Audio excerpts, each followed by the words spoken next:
All right, now it is time for the top 5 segment, man. And this week it is DC comic book characters that we would like to see have their own film. We want solo films for these DC characters. So Yes. it's going to be very interesting because I had to do, I have a loose amount of knowledge about DC characters because I've said before, DC comics weren't my favorite growing up. And I love Batman, but I never really experienced anything else until Zack Snyder started releasing all this stuff and it really wasn't my cup of tea. But I love what they're trying to do with this new Superman. So I'm excited to maybe jump on a Superman bandwagon. So we'll see, right? Yeah, yeah. Uh, This is but a a lot of good lists are a lot of good people on our list, I feel like. yeah, yeah, and yeah, I'm excited to dive into it because I feel like these have all been hinted at, but haven't seen any movement, and Yeah. it's time they see some movement. Call us, Gun. Call us. That's all I'm saying. That's Just, right, man. That's right. Well, number 5 for me goes to Harvey Bullock. Man, oh man. If you guys don't know, he's kind of like a shady detective that worked with Gordon before Gordon was Commissioner Gordon. This guy, I feel like it could be a super like police shady noir type of Yes. show or type of film. I think, set in the Matt Reeve universe, it would do great because it is very based in reality. You wouldn't need to go crazy. You could still stick with the underworld theme, and hopefully he'll pop up in the Penguin series. I think that would be pretty That would cool. be awesome. Yeah, but yeah, I think there's so many different possibilities with different characters that don't necessarily have the superhero persona, and I think this is a perfect example of that. So my number 5, Harvey Bullock. There you go. I like it. I like it. It'd be interesting to see on how they would do, which direction they would go with that. That would be really cool. Right? Um, my number 5. This one's been hinted at a lot, guys, and I really would love to see it if it's done right, if it's done correctly. I'm talking about Slade Wilson himself, Deathstroke.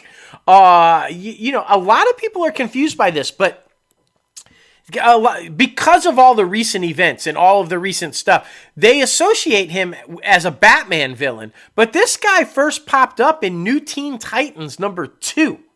issue #2, and he became their enemy because he blamed them for his son dying. He thought that the Titans killed his son, but it really wasn't. It was the shit that he was taking to try to become his dad, and he burnt out and it killed his body.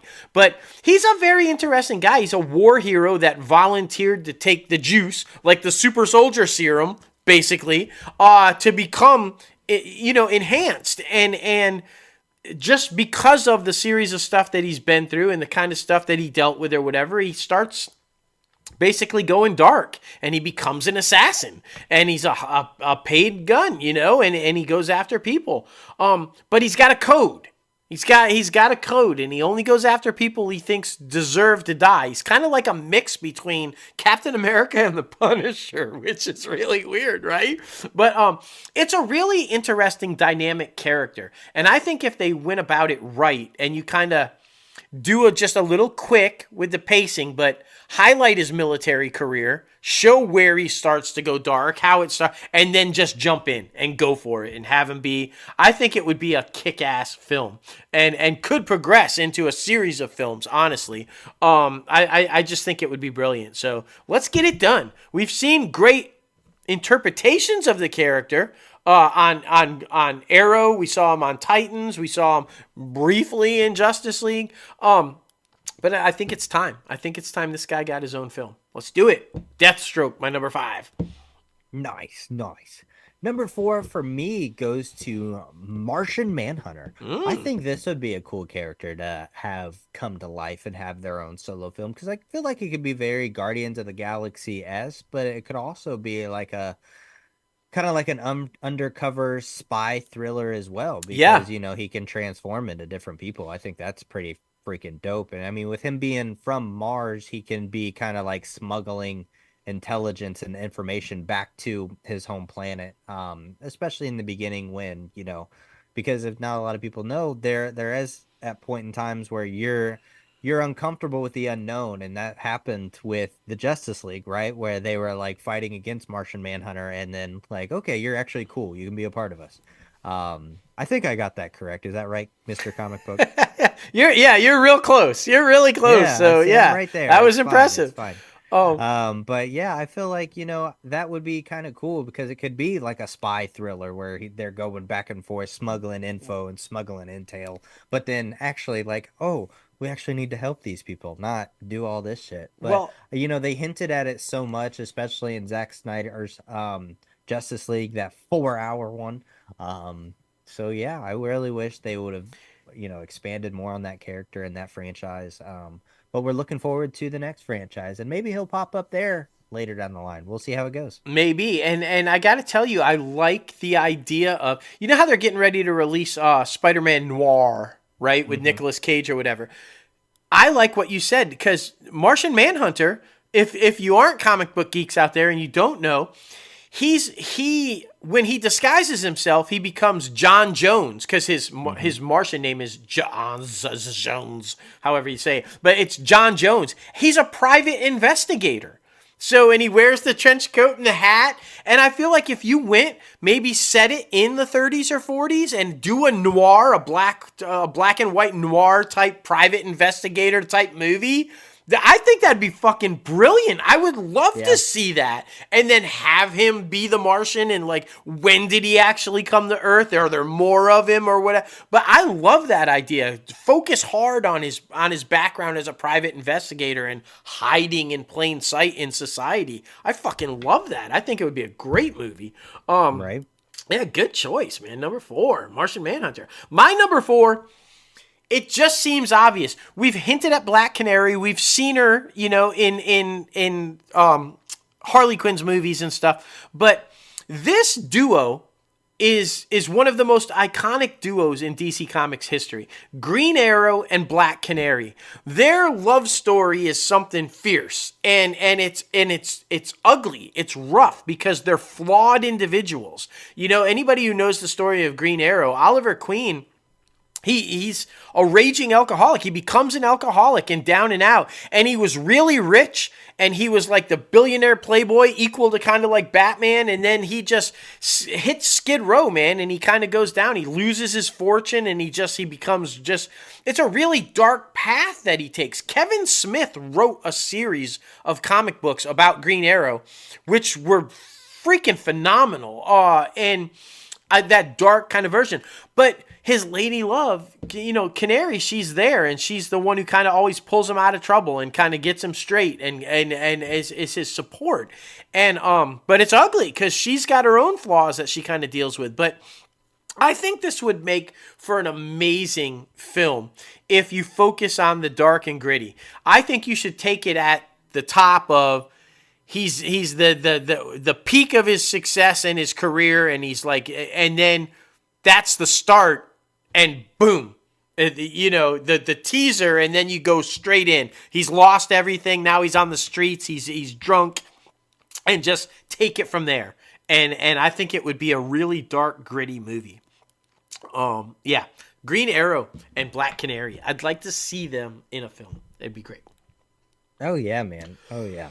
Number three for me goes to Static Shock. Now, this superhero was introduced to me during the animated television show Mm-hmm. back in the early 2000s. I loved it because I mean, it's kind of like DC's version of Spider-Man, loosely.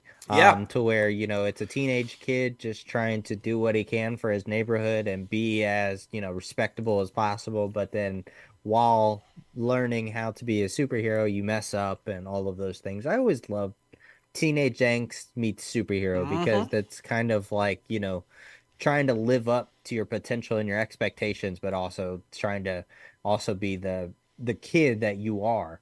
So it's always very interesting, and I love it too because it would be very much like a Miles Morales Spider-Man type of thing, Yeah. which we need more diversity, especially in superhero films. So I would love to see that. It was a very popular TV show. It didn't, I mean, in total, it went like 52 episodes, something like that. So It's probably like 2 or 3 seasons, which is kind of decent for an animated series, especially at that time period. Yeah. But yeah, man, I love that character, and I think he would resonate really well in today's climate. So yeah, number 3 for me, Static Shock. Mm, I love it. I love it. My number three is another character who I think we could just really dive into the history of. And there's a lot of different ways you can go with the story, but I have one that I'd like to see. I'm talking about Barbara Gordon herself, Batgirl. I think this would make an incredible movie, and maybe it was, but we're never gonna see it. So can we try again and get it fucking made, David Zaslav? I would like to see the story of how do you come out of the shadow of your dad, right? You're growing up in the shadow of Commissioner Gordon and everything that Commissioner Gordon was. He was like a storybook hero kind of a character before Batman's arrival. So she's been living in the shadow of Commissioner Gordon and his fame and his rise up through the ranks even before Batman gets there. And so the struggle of that, then Batman arrives and the focal attention of Daddy is all on him and not you. And you were already struggling to try to overcome the shadow of him.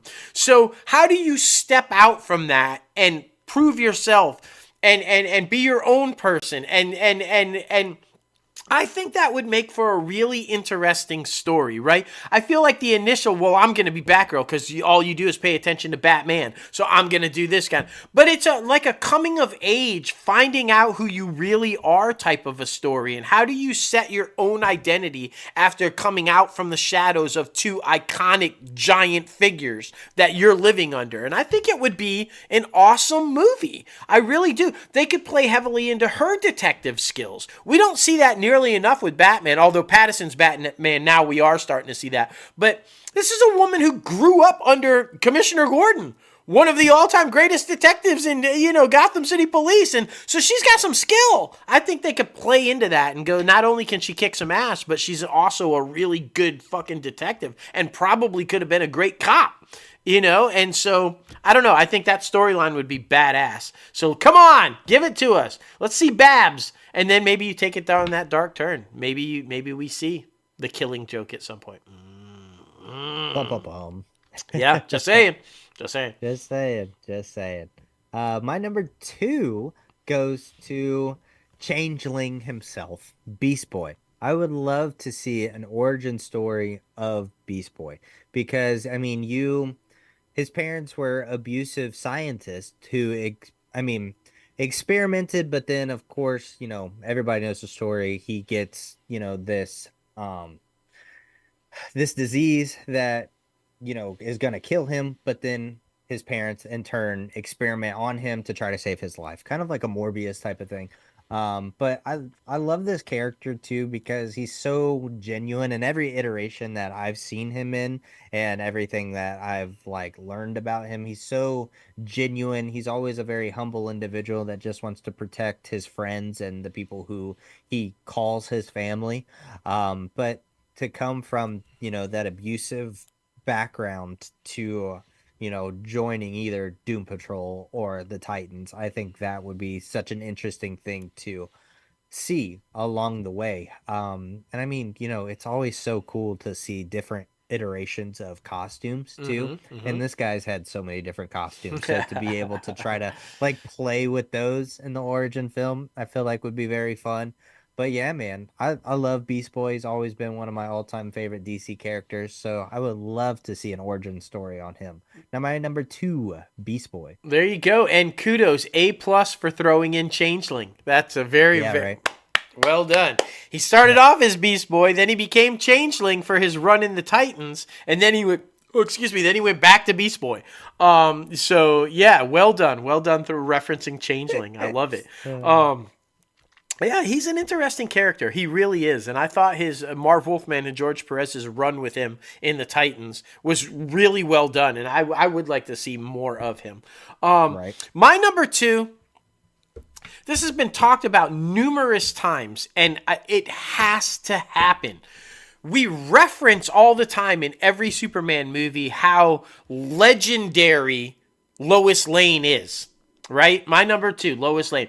how she was this award-winning, Pulitzer Prize-winning journalist, and she puts herself in danger, and she takes down criminals, and she does all this stuff. And then all we see her is really the fluff piece next to Superman. And I'm like, why even reference what a badass she was and then never show what a badass she is? I would love to see a full-on, full-out solo movie of Lois Lane pre-Superman. Let's see her be that badass fucking investigative journalist taking down gangsters and doing her shit. I want to see that. There's so many different avenues that you could take with that movie. She could take down the mafia. She could take political corruption down. There's so many different ways that stories that you could take her with. And I think it would be really exciting to finally see the legend that we refer to all the time but never actually see.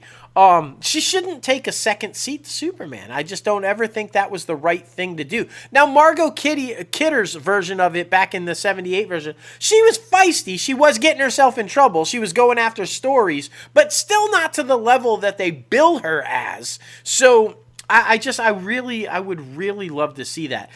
I have a great story. I'm just saying. A great story all about Lois and Lex, who's actually a good guy, and Batman, who maybe not. Huh? And this is prior to Superman even showing up. This is a really dark, gritty. I want James Gunn to give me permission to make this fan film. That's all I'm saying. James, call me, man. I got a story for this fucking Lois Lane movie, okay? All right? Let's get that shit done. I'm just saying. My number 2, LL, Lois Lane. Let's do it. I love it. I love it. Well, my number 1 goes to a specific Red Hood. And I'm talking about Jason Todd's Red Hood. Yes. Because the first iteration of Red Hood was the Joker before he became the Joker, if not a lot of people know. But I love Jason Todd, and I love what Red Hood is, because he is basically Batman with guns. Basically, Batman who decides to say, fuck it, fuck everything else. I am going to be a very violent vigilante, and no matter what it is, I am going to do what I think is right. And I think that is it's an interesting character dynamic, because it's kind of like a Deadpool situation where it's like an anti-hero, but he's always on your side, but he'll probably do some bad things for you.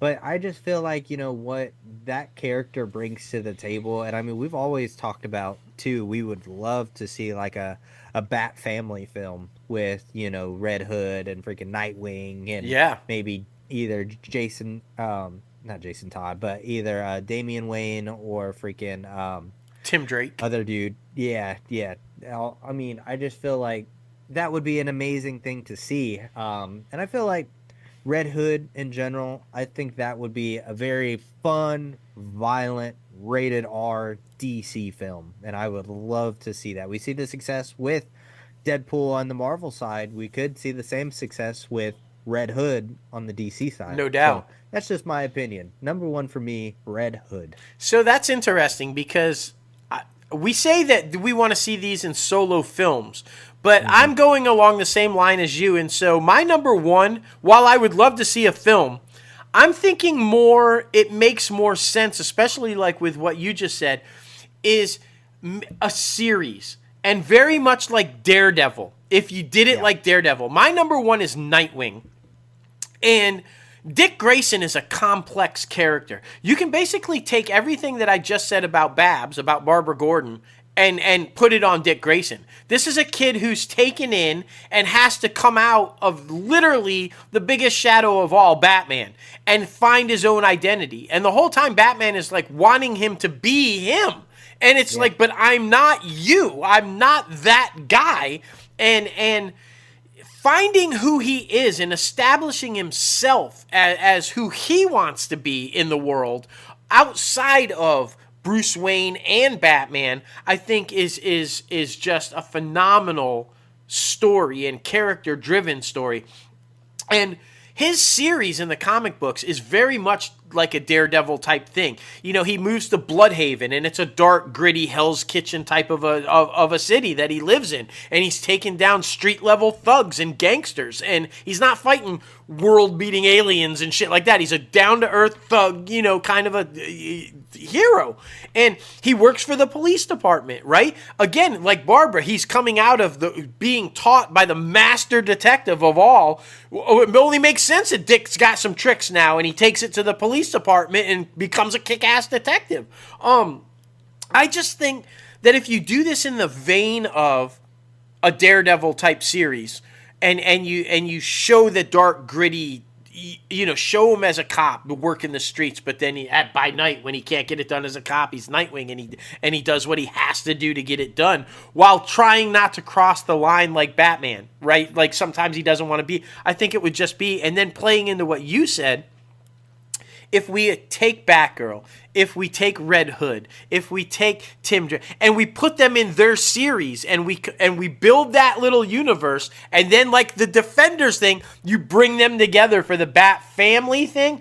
I think a dark rated R version of Jason Todd and Red Hood, a dark rated R version of Nightwing, a dark rated R version of Batgirl, and you bring them all together at some point in a holy shit, that would be badass. Now whether you did that in a movie or not, I only say series now because I feel like you need time to develop their stories, their backstories, why they are the way they are and who they are at this point. And I feel like that takes time to establish, and you can't always do that in a 2-hour movie, right? But holy fuck, man, that would be awesome, wouldn't it? Just to see a Bat family without Batman at first. Let's bring all the deranged little kids that Batman fucked up and bring them together and be like, man, how did we ever survive this crazy motherfucker? And then, I mean, dude, I love it, man. My number one, Nightwing, and yeah, let's do a fucking Bat family, man. Come on, fuck. It would be great. That would be great. So that's good. For sure. But we want to know, what is your top 5 DC comic book characters that deserve their own solo film, or their one? Please be sure to comment below in the YouTube comment section, podcast comment section, or at us on X or Threads, all the good places, man. We love the fan interaction, and we know that y'all out there are fans of superheroes. So be sure to comment where we say it. Hit us with it.